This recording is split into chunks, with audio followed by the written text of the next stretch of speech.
Bonsoir, bienvenue à l'échiquier international. La France s'enfonce dans sa dette. En effet, la France connaît une augmentation significative de sa dette publique, atteignant un nouveau seuil historique au premier trimestre 2025 avec 3 345,8 milliards d'euros, soit 114% du PIB.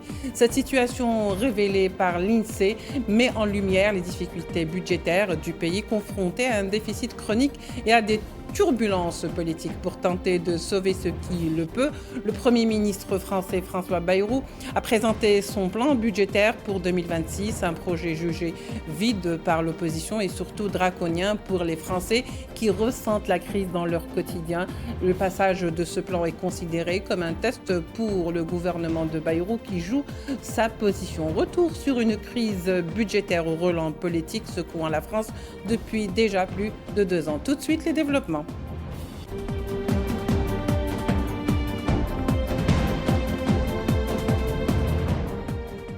Pour en parler, nous recevons avec beaucoup de plaisir ce soir Abdeslam Itache, analyste des questions internationales, et Didier Meistou, journaliste indépendant, ancien patron de Sud Radio. Messieurs, bonsoir, merci de vous joindre à nous. Bonsoir. Bonsoir à vous. Alors pour commencer un peu, on va le faire avec vous, Didier Meistou, pour commencer, pour un petit peu planter le décor et nous expliquer à peu près ce qui se passe réellement. Aujourd'hui, Bayrou a proposé donc de diminuer à 4,6% milliards d'euros contre 5,8 milliards d'euros en 2025. Donc, qu'est-ce que cela signifie surtout pour le quotidien des Français, de manière plus pragmatique et plus directe, parce que c'est ce qui intéresse finalement cette restriction ou ce nouveau plan présenté par budget, c'est les Français qui sont le plus touchés en premier lieu. Oui, c'est ça qui compte au final. Quelques chiffres, hein, vous avez dit 3 300 et quelques milliards de dettes. Oui. En réalité, c'est 5 135 euros de dettes supplémentaires par seconde. C'est pas propre à Bayrou, à Macron, sauf qu'ils ont encore plus creusé la dette, mais ça fait 40 ans que ça dure. Et pour y remédier, qu'a trouvé François Bayrou? De s'attaquer aux plus fragiles, aux plus modestes, aux plus précaires, c'est-à-dire aux malades. Il a eu cette phrase quand même assez inouïe en conférence de presse hier. Il demande aux malades de faire un effort. C'est sûr, oui. Hein. Et vous vous rendez compte, les gens tombent malades. Et puis la chimio, ça coûte cher. Et puis il y a des gens qui deviennent handicapés. Et puis bon, il s'en prend aux retraités, alors que ces gens-là qui sont au pouvoir, M. Bayrou, et ça fait 54 ans qu'il est élu, c'est des gens qui ont creusé la dette, qui ont participé à toute la catastrophe française, qui n'ont pas de métier véritablement identifié et qui vont se retrouver au bout du bout avec une retraite qui sera entre 5 et 30 fois supérieure à la moyenne de celle perçue par les Français. Donc, vous voyez, c'est toujours la même chose avec ce gouvernement. Les grandes entreprises qui font de l'évasion fiscale ne sont pas touchés parce qu'ils ont peur de les faire fuir. Quand même, M. Macron a fait doubler les millionnaires et les milliardaires depuis qu'il est élu. Oui. Et ce n'est pas un problème en France de richesse, parce que selon les classements, la France, allez, on va dire que c'est la 7e puissance du monde, même si elle a dégringolé, qu'elle était la 4e ou la 5e. Certains disent la 10e. Mais même la 10e, si vous voulez, en termes de PIB, c'est un problème de répartition des richesses, dans la mesure même où nous sommes le pays champion du monde de tous les prélèvements obligatoires, c'est-à-dire de la somme de toutes les taxes et de tous les impôts. Donc il y a quand même un véritable problème. Alors on pourra l'analyser, mais le véritable problème, c'est que nous avons 500 000 élus. Hein. C'est quand même prodigieux, presque 1000 parlementaires et un millefeuille administratif que tout le monde doit réformer depuis 30 ans, mais que personne ne réforme. Communes, communautés de communes, départements, régions, Europe en plus, oui. Sénat, Assemblée nationale, Conseil économique, social, environnemental, dont tout le monde est élu en France. Vous comptez toutes les 100 personnes, il y a un élu. Donc voilà. Et puis une fonction publique territoriale qui a explosé. On a embauché beaucoup de copains, beaucoup de népotisme, beaucoup de clientélisme. Et après, ces gens-là, tout honteux but, viennent faire la leçon aux Français qui travaillent dur pour s'en sortir. Il y a quand même un sacré problème en France. Abdeslam Itache, alors ce projet budgétaire proposé par le Premier ministre François Bayrou est jugé draconien, drastique pour les Français à plus d'un titre, puisqu'il propose quand même une série d'étapes à suivre pour essayer de ramener ce budget à 43,8 milliards d'euros d'économies en 2026. Est-ce que vous pensez que c'est faisable, justement, d'atteindre ce chiffre en 2026? Alors, tout d'abord, je tenais à vous remercier pour l'invitation. Pour avoir assisté à la conférence de presse qui semblait lunaire du Premier ministre François Bayrou, en effet, il y a un véritable impact social brutal.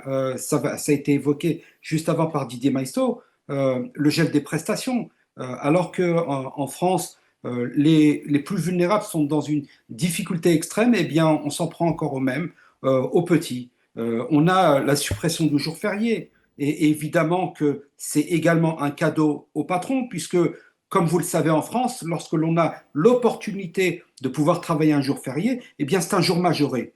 Eh bien, aujourd'hui, les employeurs du privé pourront exploiter leur personnel sans majoration. À côté de cela, évidemment, la santé, ça a été évoqué, les services publics, et par contre, moi je mets juste un bémol sur ce qui a été dit. Pour le coup, moi je suis fonctionnaire territorial depuis 34 ans. Je tiens à vous dire que le gel du point d'indice, on l'a vécu depuis 95, enfin depuis 97, pardon, sous Jospin, à l'arrivée des 35 heures, et que en fait, eh ben, il y a un désamour et les gens ne veulent plus venir dans la fonction publique territoriale. Moi, j'ai du mal à recruter parce que les salaires sont tellement bas dans la fonction publique que personne ne veut y aller. Et c'est très compliqué de recruter du personnel qualifié. Eh bien, encore une fois, on s'en prend aux fonctionnaires, alors que, paradoxalement, lorsqu'il y a eu l'enquête lorsqu'il y a eu justement cette affaire des Gilets jaunes, où justement les Français ont été consultés, eh bien, ils disaient qu'ils voulaient plus de services publics. Eh bien, on se retrouve encore une fois à Avec moins. détricoter le lien social, le lien justement qui permet aux uns et aux autres de pouvoir se rattacher et pouvoir être aidés et accompagnés. Et à côté de ça, enfin, il y a un message politique qui est clair, Léla Guertal.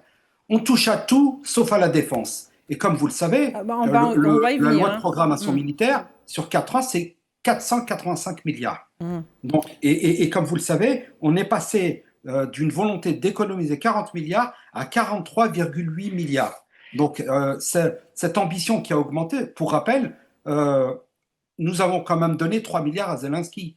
Je pense que dans des situations de crise ou de difficultés comme celle-ci, eh ben, on évite de donner des cadeaux. Eh ben justement, on va y venir avec vous, Didier Maistre. Justement, la France ou Macron avait décidé qu'il y aurait un budget supplémentaire donc dédié à la défense. Pendant ce temps, on va aller vers des mesures draconiennes pour justement rétablir ou rééquilibrer ce budget en 2026. Est-ce que ce n'est pas un petit peu contradictoire? D'un côté, on pleure parce qu'on n'a pas d'argent, et de l'autre côté, on essaye d'avoir quand même un budget additionnel qui pourrait servir pour la défense. Comment doit-on expliquer un petit peu cette équation? Alors, c'est un peu l'équation impossible, mais elle est faite de la façon suivante, c'est-à-dire c'est pour masquer l'impéritie de ce gouvernement, on va dramatiser la situation en disant que la Russie va nous attaquer, que la menace. Je dois dire que tout le budget, c'est ça qui est quand même surréaliste, Oui. je reprends les mots, lunaire, tout le budget repose sur une fake news. C'est-à-dire que M. Macron est venu devant l'état-major des armées, devant toutes les armées, dire que, ça a été repris par tous les journalistes qui en France ne font plus vraiment leur travail, hein, il faut passer par l'étranger pour avoir une lecture à peu près convenable de ce qui se passe en France, c'est quand même, ou par les indépendants, ce qui est quand même un peu lunaire là aussi. En fait, il a dit que Poutine avait dit que la France était l'ennemi numéro un de la Russie. Moi, j'ai cherché tout de suite, parce que ça m'étonnait, je n'ai trouvé nulle part trace de cette déclaration. Et pour cause, en fait, plusieurs l'ont repris, après, c'est une fake news. Donc ça, c'est le premier point. Le deuxième point, c'est que qu'est-ce qui se passe avec l'armée? il se passe en fait que Donald Trump fait payer à l'Europe la participation à l'OTAN, qui est l'armée américaine dirigée par les Américains. Et que font-ils? Ils nous vendent leur matériel, leurs avions, leurs F-35. La plupart des pays européens, d'ailleurs, ont commandé des F-35 et pas du tout des Rafales. Et tout le matériel militaire est au standard états-unien. Donc, c'est une manière déguisée à la fois pour masquer ce qu'il n'a pas tellement réussi en tant que Mozart de la finance, comme l'avaient surnommé les journalistes français qui sont quand même un peu dévalés. Hein. Mozart, c'était quand même un petit peu autre chose, à tout point de vue d'ailleurs. Sur un ton peut-être ironique. Voilà, évidemment. Mais quand même, vous voyez, après tout ce qui s'est passé, il continue à lui dresser un portrait plutôt élogieux, à aller dans ce sens, à reprendre pour argent comptant, c'est le cas de le dire, tout ce qu'il raconte. Donc ça, c'est le premier point. Il a voulu masquer tout ce qu'il a, tout son échec finalement, d'un point de vue des finances. Et deuxièmement, dans son alliance avec Keir Starmer, le Premier ministre du Royaume-Uni, ils ont fait tout un cinéma, la coopération nucléaire, en fait, c'est rien du tout. Hein. Il va y avoir des entraînements conjoints, et puis il va rien se passer de plus. Hein. Les efforts coordonnés pour appuyer sur un bouton, tout ça, c'est de la communication, ça ne veut rien dire. Et deuxièmement, un premier discours qui a eu lieu il y a quelques semaines sur le perron de l'Élysée avec le chancelier Merz, le chancelier allemand, qui, lorsqu'il est rentré en Allemagne devant le Bundestag, a eu un discours aux accents martiaux, bellicistes, et il a dit, moi je suis prêt, les soldats allemands sont prêts à tuer des soldats russes si un pays de l'OTAN est attaqué, etc., etc. Donc vous voyez, il y a plusieurs narratifs qui se chevauchent, qui s'additionnent, et comme l'a dit mon prédécesseur, effectivement, c'est toujours les plus modestes que l'on va frapper au portefeuille, les plus fragiles. Et juste pour le bémol qu'il a mis, je ne suis pas en désaccord. Hein. Oui, c'est vrai que le gel du point d'indice pour les fonctionnaires, y compris pour les fonctionnaires territoriaux, voilà, a été terrible. Je parlais beaucoup d'une époque où on a embauché un peu à tout va, sans revaloriser les statuts, sans mettre les gens au bon endroit et sans faire évoluer les carrières. Hein. J'en suis tout à fait conscient. Oui. Alors, juste pour rappel, monsieur, alors la Commission européenne vient d'allouer 100 milliards d'euros pour la construction de l'Ukraine.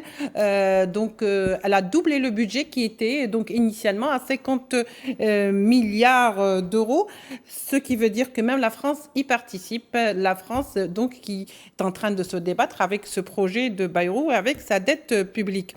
Pour revenir justement sur le fait aujourd'hui qu'à chaque fois qu'il y a problème ou crise ou qu'il y a un malaise économique, c'est toujours dans les poches, les petites poches des contribuables qu'on va aller piocher, alors que personne jusque-là, par exemple dans le projet de Bayrou, celui-là même, il n'y a pas mentionné, par exemple, l'impôt sur, si vous voulez, la fortune, par exemple. Abdeslam Itache. Exactement. Vous mettez le doigt justement sur le problème et on parle justement de participation de l'ensemble des Français. Encore une fois, l'impôt sur la fortune est un sujet tabou que s'interdit ce gouvernement ou ces gouvernements depuis ces 7 ans de gabegie politique gérée par Emmanuel Macron. En effet, on ne veut surtout pas fâcher les amis, fâcher les copains. Et en effet, il y a un vrai problème. Vous savez, on a tout automatisé. Et évidemment qu'on a vidé les usines de ces salariés. Eh bien, plutôt que de taxer les machines qui produisent de la richesse, eh bien, on continue à aller faire les poches des personnes les plus en difficulté. Alors, on parle de 7 milliards économisants en gérant les prestations. Est-ce que vous croyez qu'une société qui ne prend pas soin de ses aïeux ou qui ne prend pas soin des générations suivantes en les accompagnant justement vers l'emploi, eh bien, est-ce que vous pensez que c'est une société qui fonctionne normalement? Eh bien, évidemment que vous avez la réponse. Mais à côté de cela, moi j'évoquerais, ne serait-ce que pour une question de mémoire, le 8 mai 45 a été la date de la victoire contre le joug nazi. Ce jour-là n'est plus férié. Donc, vous voyez, là aussi, on fait, Il n'est plus on parle chômé, comme vous ça voulez dire, voilà. voilà, une date de l'histoire qui reste importante. Évidemment, je n'élude pas, mais Ah bah j'ai eu l'occasion. peut-être que pour Bayrou, il avait quand même cité que c'était une journée un petit peu qui ressemblait à une gruyère où on pouvait tout mettre. Donc Oui, parce que le mois c'est de vous mai, dire le peu il de y avait cas qu'il plusieurs fait de jours cette journée. fériés. Oui, qu'il y avait plusieurs jours fériés et que ça créait un mois gruyère Voilà, avant les vacances d'été. un peu le C'est un premier, un peu mépris, le un manque de 8. respect à l'égard justement des Françaises et des Français qui ont un acquis social, à savoir ce jour-là, bien qu'il soit férié, pour devoir des mémoires par rapport à ce jour où justement le monde a vaincu le nazisme. Donc vous voyez, et par ailleurs, j'ai appris, alors vous apprécierez mon ironie, l'ironie de mon propos, pardon. Alors, je découvre que la Toussaint n'est pas une date religieuse, selon François Bayrou. Donc, vous voyez, on marche complètement sur la tête, et c'est la raison pour laquelle je parlais de déclaration lunaire. Oui, Didier Maistre, alors puisqu'on parle de ces 2 jours qui ont été proposés par François Bayrou, donc que ce ne sera plus des journées chômées et payées, mais que ce sera des journées travaillées, et l'argent qui servait donc pour les personnes qui ne travaillent pas sera justement remis dans ce qu'on appellerait dans les caisses nationales. Alors finalement, c'est pas ça qui pose problème. Ce qui pose problème, c'est que à chaque fois, avec ce genre de projet budgétaire, on revient sur des acquis qui ont été donc faits depuis des années sur, si vous voulez, avec sous le dos ou au détriment de travailleurs, au détriment, comme disait tout à l'heure, de sacrifices. Alors que de moins en moins, on parle justement de l'impôt sur le revenu. Est-ce que c'est un sujet tabou? Non, mais qu'est-ce qu'un pays? Ça vient d'être dit avec beaucoup de justesse. Hum. Un pays comme la France, d'abord, c'est une histoire. C'est une histoire, c'est des mythes fondateurs. C'est ce qui fait du ciment entre les gens. Et ça devient tellement du ciment que ça devient gravé dans le ciment et même dans le marbre. C'est-à-dire la libération, le 8 mai 45, évidemment, du joug nazi. La lutte, le 14 juillet 1789, ces dates qui sont inscrites dans notre histoire sont devenus des droits acquis qui nous cimentent. On ne remet pas en cause ce que nous sommes, premièrement. Deuxièmement, effectivement, qu'est-ce qu'une société, comme la France en plus, hein, qui ne prend pas soin de ces gens les plus fragiles, de ses ressortissants, de ses habitants les plus fragiles? Une société dite évoluée, puisqu'on se targue toujours, y compris à l'international, d'être le pays des droits de l'homme, de la justice, de l'intelligence, que sais-je encore, de la solidarité. On donne des milliards à Zelensky, dont la plupart d'ailleurs sont détournés par la mafia ukrainienne. Allez sur la Côte d'Azur faire un petit tour l'été et vous allez voir où passe l'argent, notamment des Français. Qu'est-ce que c'est que ce pays qui ne s'occupe pas des plus jeunes? C'est impossible de trouver une crèche en France si vous n'avez pas le bras très long, si vous ne connaissez pas le député, le maire, ou si vous n'êtes pas fils d'archevêque.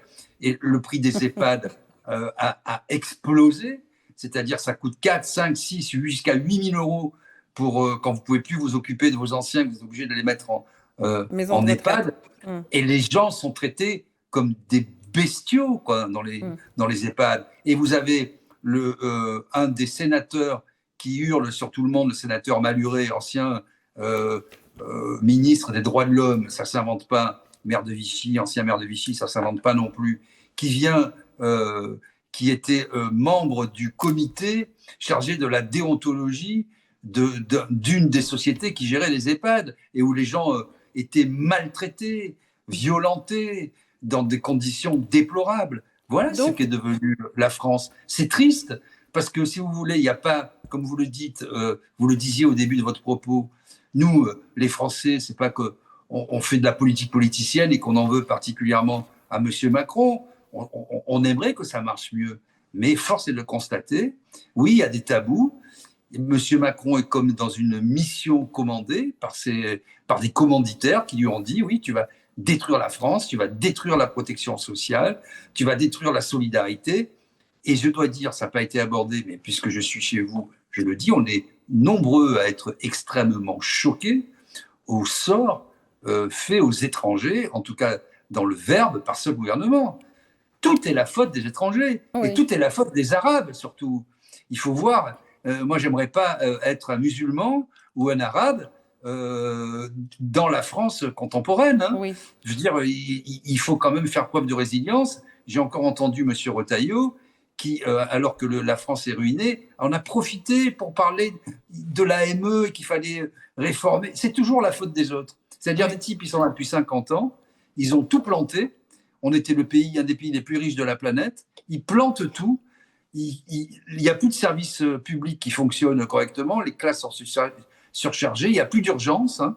On crève aux urgences et les types viennent nous faire la leçon en tapant sur les autres et sur les étrangers. En tous les cas, il y a effectivement un net recul, c'est ce qui est fait comme constat, Didier Meistou. Alors, 43,8 milliards d'économies, c'est ce que prévoit donc de faire François Bayrou. Ce projet budgétaire est menacé d'ores et déjà de censure, parce qu'il est donc proposé à examen par les forces d'abord d'opposition, comme le PS ou encore le RN. Est-ce que vous pensez que pour ramener le déficit à 4,6% du PIB au lieu de 5,8% comme c'est le cas aujourd'hui, est-ce que finalement, parce que j'ai quand même vu quelques titres de médias où on parlait de braquage organisé, ou est-ce que c'est un effort juste? C'est un sentiment peut-être que par ce plan Abdeslam Taj, on est en train d'essayer quelque part, bien sûr, de voler les Français, puisqu'on parle de braquage finalement. Est-ce que c'est le cas? Est-ce que c'est le sentiment que cela donne? Alors, le premier des braquages, le premier des hold-up est un hold-up politique, puisque aujourd'hui, nous sommes dirigés par la minorité présidentielle, par un gouvernement qui est complètement illégitime et qui a formé une pseudo-coalition qui ne tient pas, où justement ils essayent de ménager la chèvre et le chou. Où nous avons abordé le ministre de l'Intérieur qui se prend pour le ministre des Affaires étrangères et qui passe sa vie à parler de l'Algérie, qui est pour le coup qui est président des LR et qui en même temps dans le gouvernement. Vous voyez bien que ça ne peut pas fonctionner. Les LR, c'est le 5e parti représenté à l'Assemblée nationale. Et à côté de ça, eh bien, on ne laisse pas la légitimité aux forces de progrès qui sont arrivées premières pour pouvoir gouverner. Et donc, on se retrouve avec une minorité présidentielle qui veut nous dicter encore ces orientations qui n'ont absolument aucun sens et qui sont complètement antisociales et qui vont à l'encontre des Français et notamment des plus vulnérables. Très bien, Abdeslam Taj. Alors, juste pour conclure, Didier Meistou, est-ce que vous pensez que ce projet draconien, on a suffisamment dit, pourrait entraîner des tensions politiques d'un gouvernement déjà très fragile? Est-ce que vous ne pensez pas que finalement, si ce projet n'aboutit pas, ou s'il est bloqué, s'il est refusé, s'il est rejeté, cela pourrait créer un peu l'explosion sur le plan politique? Ou l'implosion? C'est toute la question. Évidemment, M. Bayrou n'est pas très populaire. Vous savez, la classe politique française, elle vit beaucoup d'arrangements. Hein. Et à l'instant même où je vous parle, nous venons d'apprendre que Najat Vallaud-Belkacem s'était sortie dans le Canard enchaîné, qui avait dit qu'elles étaient les vues à la fois de M. Bayrou, de M. Moscovici, le président de la Cour des comptes, et du président Macron, pour nommer Najat Vallaud-Belkacem, qui est l'épouse de Boris Vallaud, patron des députés socialistes donc à l'Assemblée nationale. Oui. Et du coup, M. Bayrou essaie de monnayer par cette nomination une non-censure de son gouvernement. Voilà. Merci beaucoup Didier Meistou de comprendre qu'on est arrivé justement à terme de cette émission. Je vous remercie d'avoir été avec nous. Je rappelle que vous êtes journaliste indépendant, ancien patron de Sud Radio, était également avec nous Abdeslam Taj, analyste des questions internationales. Merci à vous de nous avoir suivis. On se retrouve demain pour un nouveau numéro de l'Échiquier international. Au revoir.